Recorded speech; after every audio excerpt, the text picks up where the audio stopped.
أعوذ بالله من الشيطان الرجيم بسم الله الرحمن الرحيم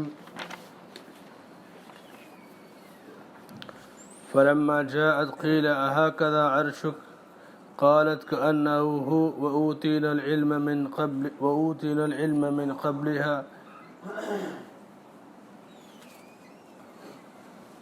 اس سے پہلے سلیمان علیہ السلام کا ذکر ہو رہا تھا کہ مجلس میں بیٹھے تھے. بلقیس جو ملکہ سبا تھی اس کا تخت لانے کا ذکر ہوا. درباری جو اعلیٰ درجہ کے ان کے ایڈوائزر تھے ان سے کہا کہ کون اس کا تخت لائے گا. تو ایک نے کہا کہ آپ کے مجلس سے اٹھنے سے پہلے میں لا دوں گا. اور اس کے بعد ایک طاقتور شخص نے کہا کہ میں پلک جھپکنے سے پہلے لا دوں گا. عرش اس کا تخت لایا گیا تو سلیمان علیہ السلام نے کہا کہ اس کی شکل کو تھوڑا سا بدل دو, دیکھیں وہ کیا کرتی ہے, پہچان پاتی ہے یا نہیں پہچان پاتی, اس نے حق قبول کیا یا نہیں کیا. اور جب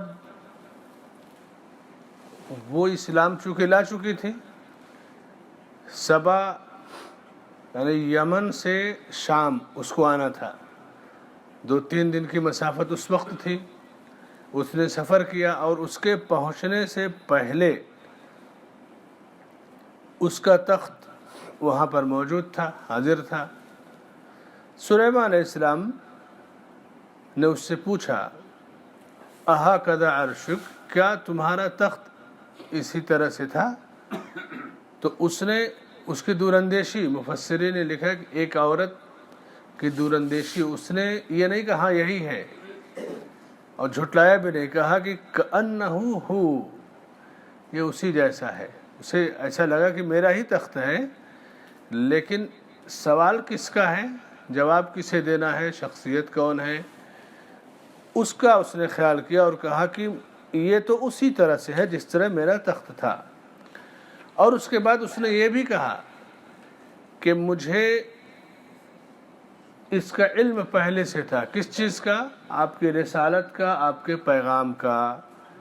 اور وہ چونکہ اسلام لا چکی تھی, سلیمان علیہ السلام کی جو دعوت پہنچی تھی قاصد کے ذریعے, اسلام لا چکی تھی, اور کہا کہ وَكُنَّا مُسْلِمِينَ, ہم تو اسلام لانے والوں میں سے ہیں.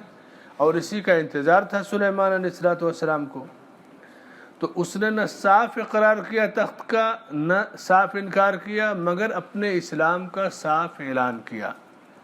یہ تھی حکمراں کی دوراندیشی, یعنی ایک عورت تھی, حکمرانی تھی, لیکن دوراندیشی اس کے اندر تھی. اور سلیمان علیہ السلام کو جب اس نے جواب دیا, پھر فرمایا کہ وَصَدَّهَا مَا كَانَتْ تَعْبُدُ مِن دُونِ اللَّهِ, زندگی بھر وہاں سورج کی عبادت ہوتی تھی, تو غیر اللہ کی عبادت نے اسے اللہ کی عبادت سے روکے رکھا, جس کی وجہ سے وہ کافروں کی قوم میں سے تھی. ہمیشہ جب کوئی غیر اللہ کی عبادت میں رہے گا تو اللہ کی عبادت سے رک جائے گا. جب تک کوئی بدعت کے عمل میں رہے گا سنت پر نہیں چل پائے گا.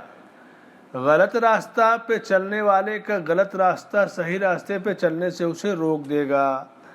تو اس طرح سے فرمایا کہ وَصَدَّهَا مَا كَانَتْ تَعْبُدُ مِن دُونِ اللَّهِ, اس کا شرکیہ عمل, ستاروں سورج کی پرستش, اس عمل نے اسے اللہ کی بندگی سے روک رکھا تھا.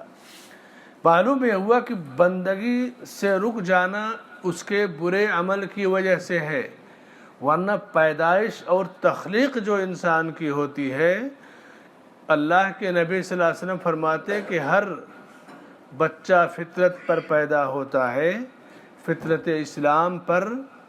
اب اس کے ماں باپ اسے یہودی بنائیں یا نصرانی بنائیں یا بے دین بنائیں یا جس بھی چیز کی طرف, دھرم کی طرف لے جائیں, لیکن انسان کی جو اصل فطرت ہوتی ہے وہ اللہ کی توحید اور عبادت, اسی کا یہاں ذکر کیا گیا کہ غیر اللہ کی عبادت نے اسے اللہ کی عبادت و بندگی سے روک رکھا تھا.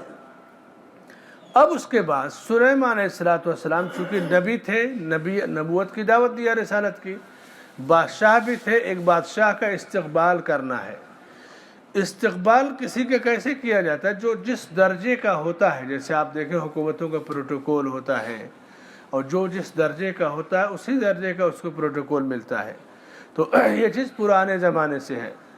قیل ادخل الصرح، اس سے کہا گیا کہ اب محل میں داخل ہو جاؤ۔ سلیمان علیہ السلام کا محل، چونکہ وہ خود ایک محل میں تھی، تخت و تاج کی مالکہ تھی، کہا محل میں داخل ہو جاؤ۔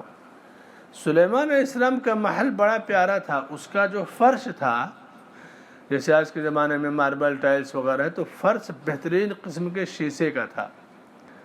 اب فرش جب شیشے کا ہے، دیواریں نقش و نگار اور شاندار ہیں، تو جب وہ داخل ہوئی تو شیشے کے فرش میں داخل ہوئی، اور اتنا چمکدار، اس نے محسوس کیا کہ یہ پانی ہے۔ تو اس نے جو لباس پہنا تھا، اپنی پیٹلیاں جو ٹخنوں تک ہوتی ہیں، اس کو اوپر کر لیا تاکہ وہ بھیگنے نہ پائے۔ پھر اس نے کہا کہ یہ تو بہترین قسم کا فرش ہے، یہ تو بہترین قسم کی شان و شوکت والی چیز ہے۔ جب بادشاہ کسی بادشاہ یا وزیر کا استقبال کرتا ہے تو اسی کے شایع نشان اس کا استقبال بھی ہوتا ہے۔ سلیمان علیہ السلام نے اس کا استقبال اسی کے شایع نشان کیا، اور اس کے بعد شان و شوکت جب اس نے دیکھا تو اس کا اقرار کر بیٹھی۔ اقرار کرنے کے ساتھ ساتھ اپنے ان گناہوں کا بھی اقرار کیا جو اب تک کرتی ہے، یعنی سب سے بڑا گناہ شرک ہے۔ کہا کہ میں نے تو اپنے رب کے ساتھ یعنی اپنے اوپر ظلم کیا، اور سلیمان علیہ السلام پر میں اسلام لائی، ان کے ہاتھوں پر اسلام لائی۔ یہ ہے دعوت، مہمان نوازی اعلیٰ درجے کی، دعوت میں کمی نہیں۔ مدعو یعنی جسے دعوت دی جا رہی ہے اس کے مزاج، اس کے مرتبے، اس کے مقام کو سمجھ کر کے دعوت دی جائے، اور تاثیر اللہ کی طرف سے بندے کے اندر پیدا ہوتی ہے۔ سلیمان علیہ السلام کے لیے اللہ نے ساری کائنات کو مسخر کر دیا تھا۔ ان آیتوں میں ان کی عظمت، ان کا مقام و مرتبہ، کہتے ہیں کہ وہ جو شیشے تھے چمکدار، ان کے لیے جنات سمندر کی تہوں میں سے، سمندر کے اندر سے لائے تھے۔ جیسے سیپی، موتی اور اعلیٰ درجہ کے پتھر ہوتے ہیں سمندر میں، تو وہاں سے وہ شیشے لائے گئے تھے۔ اب ظاہر سی بات ہے کہ وہ چمکیں گے، ایسا لگے گا کہ پانی ہے، حوض ہے۔ تو یہ اللہ تعالیٰ نے ان کو یہ مقام اور مرتبہ اور بلندی عطا کی تھی۔ عورت کی جو فطرت ہوتی ہے، جس طرح انسان کی فطرت دین اسلام ہے، اسی طرح ہر عورت کی فطرت تخلیق آدم سے لے کر کے حجاب اور پردہ رہی ہے۔ جیسے عورت تھی، کافرہ تھی، لیکن اس کا لباس پورا یعنی پیر وغیرہ سب ڈھکے تھے، لیکن جب وہ چلنے لگے فرش پہ تو اسے لگا کہ پانی ہے، تو اس نے اپنے پیڈلیوں کو اوپر کر دیا۔ پانچے جو تھے، جیسے آدمی پینٹ ہے یا کپڑا پہنا ہے تو اس نے اپنا زنانہ لباس پہنا تھا اوپر کر دیا۔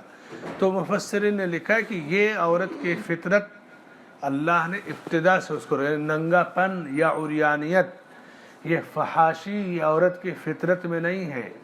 عورت کو یہاں تک گھسیٹ کر لایا گیا ہے اپنے مقاصد کی وجہ سے، چاہے شیطان، اصل تو شیطان ہے ہر بار، لیکن آج نئے نئے انداز میں، نئے نئے ماڈل کے ایڈورٹائز، تجارتی کمپنیاں اس طرح کی چیزیں جو لے کر کے آتی ہیں، تو عورت کی اصل فطرت حجاب اور پردہ اور حیا ہے۔ حیا عورت کی اصل فطرت ہے۔ توحید انسان کی اصل فطرت ہے۔ اللہ کے فضل کا اعتراف کرنا یہ انسان کی فطرت ہے۔ اسی طرح سے اپنے گناہوں کا اعتراف کر کے توبہ کرنا یہ انسان کی فطرت ہے۔ یہ سلیمان علیہ السلام کی زندگی میں پوری چیزیں آپ کو ملیں گی، یعنی ایک بادشاہ کو دوسرے بادشاہ سے ملانا، دعوت دینا، پھر اپنے اللہ کی نعمتوں کا اعتراف کرنا، اپنے گناہوں کا اعتراف کرنا۔ تو یہ ملکہ سبا کی جو ہے مختصر سی تاریخ تھی کہ یمن سے شام تک اس کا آنا، اور پوری تفصیل سلیمان علیہ السلام اور اس کے بیچ جو مکالمہ ہوا، دعوت ہوئی۔ ان سے جو ہمیں سبق ملتا ہے وہ یہی کہ بندہ اللہ کے فضل کا ہمیشہ اعتراف کرے، کہیں بھی کسی بھی بلندی پر پہنچ جائے۔ سلیمان علیہ السلام کے سامنے جب تخت لایا گیا، پلک جھپکتے ہی تو انہوں نے کہا کہ ھذا من فضل ربی، یہ میرے رب کا فضل ہے۔ تو اللہ کے فضل کا اعتراف کرنا، اپنے گناہوں کا اعتراف کرنا، توبہ کرنا، نعمتوں کا شکریہ ادا کرنا۔ پانچویں چیز، انسان گناہ کر کے کسی کا نقصان نہیں کرتا ہے، گناہ کر کے آدمی سب سے پہلے اور سب سے زیادہ اپنا نقصان کرتا ہے۔ انی ظلمت نفسی، یہ تربیت دی گئی، تاکید کی گئی کہ گنہگار کے اندر جب یہ احساس ہوگا کہ میں گنہگار ہوں تو وہ توبہ کی طرف آئے گا، لیکن گنہگار جب گناہ کو گناہ نہیں سمجھے گا تو وہ توبہ نہیں کر پائے گا۔ بدعتی اور فاجر میں یہی فرق ہے، گنہگار آدمی سے امید ہے کہ توبہ کر لے گا، لیکن بدعتی جس راستے پر چلتا ہے اس کو دین سمجھتا ہے، اسی کو صحیح سمجھتا ہے، اس لیے اسے توبہ کی توفیق نہیں ملتی۔ پھر جب آدمی اس راستے پر چلتا ہے تو کہاں جاتا ہے؟ جب اپنے اوپر ظلم کرے گا تو اس کا انجام کیا ہوگا؟ اس کا انجام ہلاکت اور تباہی ہے۔ تو اللہ نے اسی سے منع کیا، فرمایا کہ وَلَا تُلْقُوا بِأَيْدِيكُمْ إِلَى التَّهْلُكَةِ، اپنے گناہوں کے ذریعے اپنے آپ کو ہلاکت میں نہ ڈالو۔ اللہ سے دعا ہے کہ اللہ تعالی ہمیں علم نافع عطا فرمائے، عمل صالح کی توفیق بخشے، آمین۔ وصلی اللہ علی نبینا محمد وعلی آلہ وصحبہ اجمعین۔